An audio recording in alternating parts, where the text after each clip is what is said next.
Hello again, everybody. We are back in the test kitchen above Frontera Grill, and we are ready for a recipe challenge today. We have a special guest. Rick, why don't you introduce our special guest? This is Paul Virant, one of the most impressive chefs in Chicago. Thank you very much for coming and playing with us here in the test kitchen above Frontera. It's an honor. Paul Virant is the chef at V in Western Springs and Perennial Virant down here in the city. Yep. And also the author of Preservation Kitchen. Yes. It's all about preserving the season's bounty. You're a big pickle guy, right? Yes. I'm The a fan. first time that I ever ate at your restaurant, I walked in and the host stand was completely framed in a beautiful array of products that you had put up. Jars and I was instructed today because of course that was the first thing I was thinking about bringing as one of my ingredients. But Steve said if they can't buy it.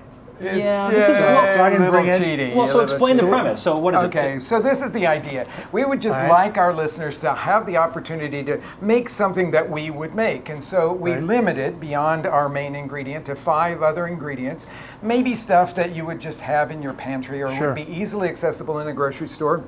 And then, we don't a lot of times have a lot of time to cook. Right. So could it be a dish that you could make in 15 minutes? So 5 ingredients in addition to our main ingredient, plus, your oil and salt and pepper stuff, and then 15 minutes to make it. And our main ingredient. I think it sounds like a great little challenge. It is. And the main ingredient today is, drum roll, chickpeas. Chickpeas, so, garbanzos. Are you guys fans of chickpeas or garbanzos? Huge fan. Yeah? You're a huge fan. Yeah, I'm a of them. big fan. I'm an okay fan of them. Yeah. They eat them in Mexico a lot of times, and I've got one here. When I eat it, it has a kind of mealy texture to it, and I like the creaminess of regular beans a little bit better. But they offer a different flavor, and that's what I want to capture in what I'm going to make today. And I think of falafel, so let's get started. Okay. So really, what do you think? I think chickpeas. Honestly, I think as far as like beans go, they're one of the more versatile in the world. Yeah. All right, we're going to get started. Matt's got the clock over here. We're going to set 15 minutes on the clock. Okay. Ready, set, go. 15 minutes. Begin. Okay, 15 here we minutes. go. Okay. luck? Yes, best Best of luck. of luck. Yes. Buena suerte. Okay, buena suerte. Oh, look at you. Okay. Yeah, how about Double that? language. All right. He is doing it. So, Rick, let's start with you. What's your plan? Okay, well, I'm going to go for the obvious. I'm going to make a quick falafel just because I love to eat them. Yeah, I'm a fan of that too. It's not really, there's something that I turn to a lot, but I really do like them a lot. And I'm going to do a little flavoring thing here with some lemon, and I'm just going to take some zest off of the lemon and put it into, about half of it, into the food processor there, and then a little bit of garlic and some parsley. I'm going to use it twice. I'm going to use it for a little yogurt dip, and then also to flavor my falafel.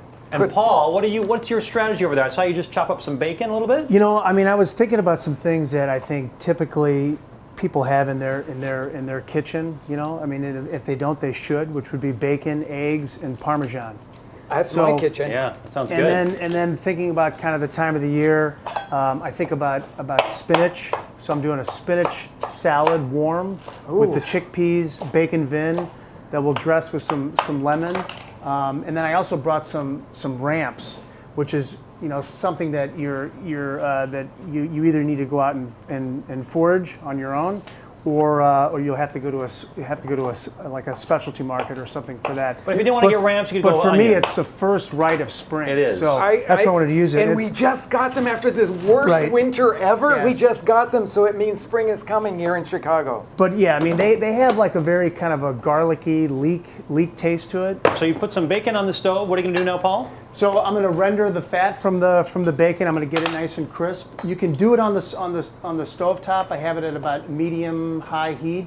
I like to start it on the stovetop and then in an oven. So I got an oven set at 400 degrees. All right. And when the bacon's crisp, then I'll add the ramps or onions if you're going to be using onions. All right. Now, Rick, what are you doing? You're adding the chickpeas back into Okay, so the first thing that I did here was to make this chopped or minced up mixture of the lemon rind, garlic, and parsley. All of that in the food processor. Took a little bit of it out, and then I'm going to stir that into some Greek yogurt. That'll be our little sauce there. Oh, nice. And then I'm going to now turn the food processor on again and just mix all of the chickpeas in with that chopped mixture. I don't suppose you got any of this stuff from your trip to Turkey recently. I'm seeing a little bit of the yogurt thing and the spices, or no? Actually, I fell in love with it. Yeah? I really fell in love with it because it's such an interesting cuisine of the way they balance things. It's unique. Yes, it's Middle Eastern, Mediterranean, sort of Greek-like, but I just fell in love with it, and I don't cook it very much, and I came back, started cooking it more. Wow. Adding some spices now to the food processor? Yeah, I'm just adding a little bit of cumin and some salt and some pepper into the food processor now. Paul, it looks like your good. bacon is rendering. You put it in the oven now. Bacon's right? in the oven. Okay. Right, so it'll you can do it on the stovetop, but it'll cook evenly in the oven. Okay. And these are canned Yeah, chickpeas, yeah, right? these are just canned. Well, yeah, because if you start cooking them, they're going to take a really long time. If you start from the dry ones, you really need to soak them, and then you have to cook them for hours and hours and hours and hours. Yeah. All right. Yeah, All right, so now you got this kind of a rough chop here, or is Yeah, you just want to make sure that it'll hold together into little clumps. So I'm going to make some little patties out of it now, and then we'll start frying it. It actually makes, I have to say, it makes making falafel, when you can do it just like this, into something that's really more of like almost an everyday kind of dish. Of course, you got to heat oil to fry it with and everything, but Are we on time, Matt? 9 minutes to go. 9 minutes to go, guys. 9 Okay. minutes. 9 okay. minutes. I think Okay, we're going to make it. So I'm adding my ramps to the bacon. It smells so I'm gonna wait on the tops because those are just Yeah. it'll cook Smells fast. great. And then I'm gonna Smells add really good. some chickpeas. I'm in heaven. Oh, There's nothing better than any kind of cooked onion-like thing and bacon together. you know, they Yeah, say I- when you sell a house, you should have cookies going in the oven. I say get some bacon going. Yeah. Some I bacon do going. too. Absolutely. All right, so then I'll add the ramp tops in a few minutes. So use the whole part of the ramp, which is cool. Use the whole right? part. Yeah. Yep, use the whole part. Now, for the Right. folks watching on our YouTube channel or on Facebook, I want them to see what you're doing, Rick. This is kind of important. You've got these balls of the mashed chickpea and the parsley and the lemon zest, but what are you doing with them? Now I'm just making them into little pucks, basically. So they're about an inch and a half wide and a little over half an inch thick from top to bottom there. So you just want to make something that's manageable in the fryer. See, and I would have thought Those when look- you said those look falafel, I really think nice. of balls. Yeah, I know. Yeah. But Okay, but this you like is a just puck. easier to right. kind of work I, with. th- I here. think you can. I mean, if you don't want to fry them, I think you can bake those too. Oh, okay. You- I mean, Really? it isn't. It's not going to be as good. Come on. Seriously going to bake that? When you have the opportunity to fry it, wouldn't you? I mean, That's come true. on. Oh, Let's yeah. see And what we're what are you doing going to fry here. in? Okay, I'm going to fry in some oil. Okay, so we work with this rice bran oil here, or sometimes I like to do the high heat safflower oil, and I got to get it up to 350. It's dropped a little bit below that now, and I always recommend to everyone, if you're going to fry anything at home, do it in a saucepan. Get a thermometer that you can actually tell what the temperature of the oil is. Don't be guessing.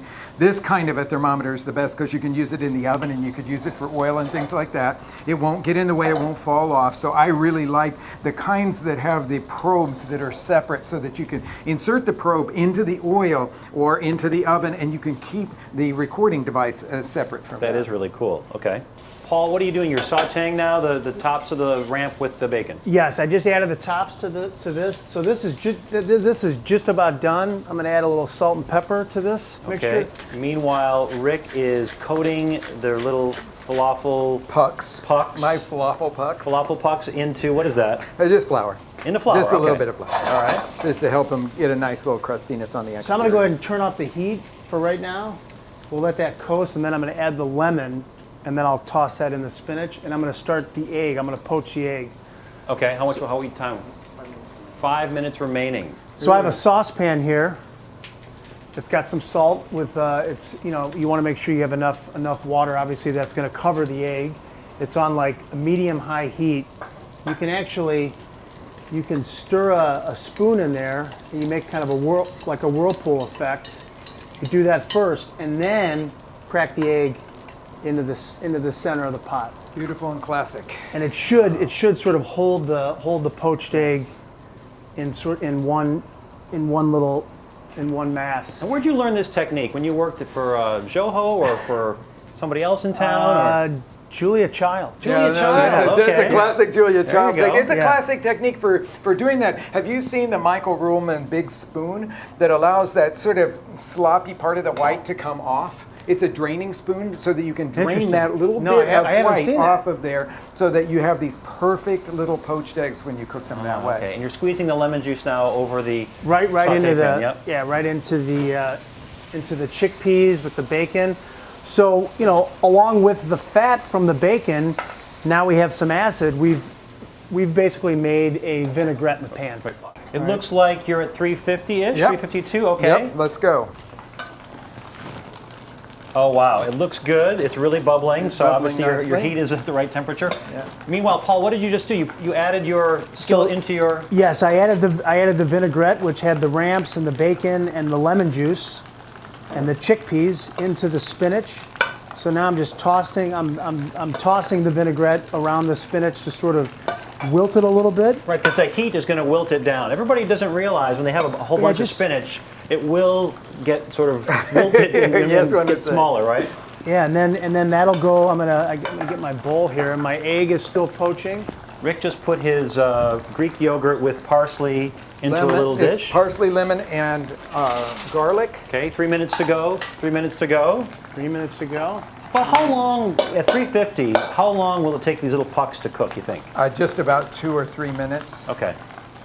All right, so I'm going to drain them on a paper towel.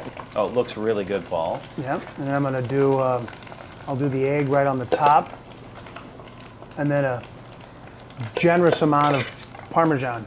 Okay. Will be Now, my finish. I'm not counting, but were you at 5 or 6 Or ingredients? 6 or 7 or 8 over there. I don't What do know. you got the spinach, You you know, got I'm- the ramps, you I'm- got the I may- lemon, you got the bacon, I may be at 6. parm, and then maybe an egg might be 6, but that's okay. That's okay. We'll give him. I the can. egg. You know what? Here's the thing, Steve. I can go without the Parmesan, but it'll. No, put it in. That's all right. Come It's all on. right. We all have it. Because like We you all said, people are going to it. have parm in their refrigerator anyway. Right. Hopefully, right? So we got about a minute left.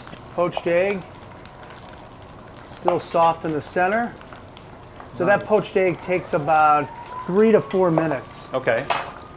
Okay. That's the last thing you're going to do right before you serve it. Yep. That's well, the there it last goes right thing. on So top that of your goes right salad. on Look at top. that. Oh, that looks really good. Yep. And then You're charging like $14 at the restaurant for that. yeah, at least. At least. Salt. Under a minute. Rick Parm- is placing his Parmes- pucks. Oh, you're placing the pucks on the plate, but yeah, Paul, what are you doing? I'm just adding my Parmesan, which I'm using a microplane. You get nice little, fine little shreds of the cheese. Are we done? I think we're done. Yeah, it's 5 seconds to go. Gentlemen, well done. 15 minutes. Bravo. Bravo.